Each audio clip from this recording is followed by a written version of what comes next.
रात को आसमान पर देखो, हर तारा जो आपको दिख रहा है वह एक सूरज है, और हमारी गैलेक्सी में ही अरबों खरबों तारे हैं। हमारी मिल्की वे सिर्फ 2 ट्रिलियन गैलेक्सीज में से एक है।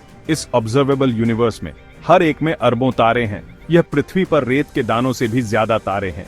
इतने सारे तारों के साथ यह अनलाइकली लगता है कि पृथ्वी ही अकेली जगह है जहां जीवन है।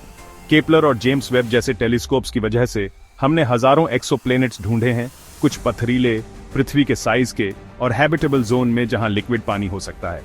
जो एलिमेंट्स जीवन बनाते हैं, कार्बन, ऑक्सीजन, नाइट्रोजन, वे ब्रह्मांड में हर जगह हैं। रॉ मटेरियल्स और हैबिटेबल एनवायरनमेंट्स सिर्फ हमारे लिए नहीं है। सवाल अब क्या जीवन कहीं और हो सकता है से बदलकर यह कैसे नहीं हो सकता हो गया है। मॉडर्न एस्ट्रोनॉमी इस सदियों पुराने सवाल को एक साइंटिफिक खोज में बदल रही है। ब्रह्मांड संभावित रूप से रहने योग्य दुनिया से भरा हुआ लगता है। ऑड्स जीवन से भरे ब्रह्मांड के पक्ष में लगते हैं। क्या हम सच में अकेले हैं या कोई और बाहर से देख रहा है? एक जवाब की खोज अभी शुरू ही हुई है। दशकों से हम जीवन के संकेतों के लिए सुन रहे हैं, रेडियो टेलीस्कोप्स को आसमान की ओर करके किसी दूसरी सभ्यता से एक सिग्नल की उम्मीद में। 1977 में वाओ सिग्नल डिटेक्ट किया गया था, एक अनएक्सप्लेन्ड शक्तिशाली रेडियो बर्स्ट जो आज भी एक रहस्य है। हमने इसे फिर कभी नहीं सुना, लेकिन यह एक एलियन ट्रांसमिशन के लिए हमारा सबसे अच्छा कैंडिडेट है। हाल ही में ध्यान हमारे आसमान में अजीब वस्तुओं पर चला गया है।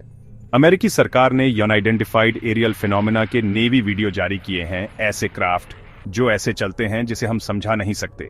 ये ब्लरी एमेटर क्लिप्स नहीं हैं, ये ट्रेन्ड पायलटों द्वारा कंफर्म्ड हैं।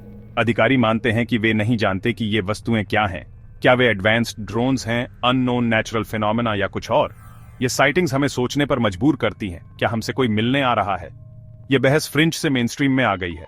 रहस्य गहराता जा रहा है और खोज जारी है। क्या होगा अगर एलियन संपर्क के सबूत हमारे प्राचीन अतीत में छिपे हों? कुछ लोग ग्रेट पिरामिड्स, नाज़का लाइन्स और प्राचीन भारतीय मंदिरों की ओर इशारा करते हैं, ऐसे अजूबे जो एस्टॉनिशिंग प्रेसिजन के साथ बनाए गए थे। नाज़का लाइन्स विशाल जियोग्लिफ्स हैं जो सिर्फ आसमान से दिखाई देते हैं। ऐसी कला क्यों बनाएं जिसे आप जमीन से देख न सकें? प्राचीन ग्रंथों में उड़ने वाली मशीनों और शक्तिशाली हथियारों का वर्णन है, एडवांस्ड टेक्नोलॉजी की गूंज। क्या ये सिर्फ मिथक हैं या वास्तविक मुलाकातों की डिस्टॉर्टेड यादें? ज्यादातर विशेषज्ञ मानव इंजेन्युइटी को क्रेडिट देते हैं, लेकिन रहस्य बने हुए हैं। स्टोनहेंज के अलाइनमेंट्स, ईस्टर आइलैंड की मूर्तियां और प्यूमा पंकू का स्टोन वर्क आज भी हमें कंफ्यूज करता है।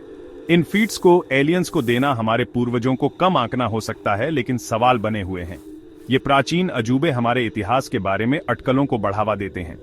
वे एलियन संपर्क को साबित नहीं करते, लेकिन वे हमें सोचने पर मजबूर करते हैं।